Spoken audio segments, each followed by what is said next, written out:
ეს არის თერაპიული ზღაპრებისა და იგავების არხი. მე გახლავართ ფსიქოთერაპევტი მერა ბონიანი. დღეს წაგიკითხავთ იგავი დათვის შესახებ, რომელიც ვიწრო გალიაში ჰყავდათ გამოკეტილი.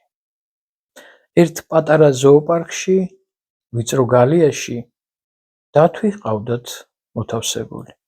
დიდი ხნის მანძილზე, ისე რომ მას შეეძლო მხოლოდ 4 ნაბიჯის გადადგმა ერთი მიმართულებით. შემდეგ შემოტრიალდებოდა და 4 ნაბიჯს დგავდა უკანა მიმართულებით. და სწორედ ასე დადიოდა ის მთელი დღეების განმავლობაში გალიაში წინ და უკან.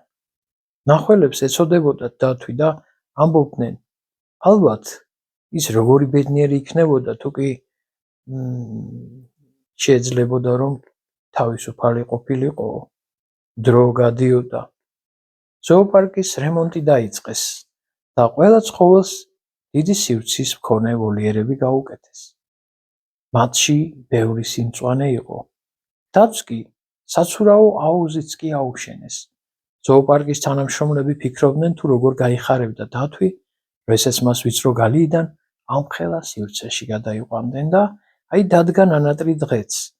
დათვი ახალ ვოლიერში გადაიყვანეს, მაგრამ ის აქაც 4 ნაბიჯს დგამდა, წინ და უკან.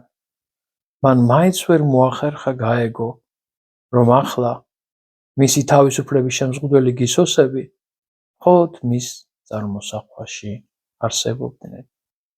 მაგრამ ეს ზღუდეები ცხოველის მეხსიერებაში ნამდვილზე უფრო მყარი აღმოჩნდა და დათვი ამის შემდეგ ახლაც კი ამ უდიდეს ვოლიერში კვლავ 4 ნაბიჯს დგავს, წინ და 4 ნაბიჯს უკან. ჩვენთვის მნიშვნელოვანია თქვენი მოსაზრებები იმ თემებთან დაკავშირებით, რომელიც ახლა იყო გაჟღერებული. თხოვთ დაგვიკომენტაროთ თქვენი წინადადებები, აზრები და მოსაზრებები და გამოიწეროთ ჩვენი არხი.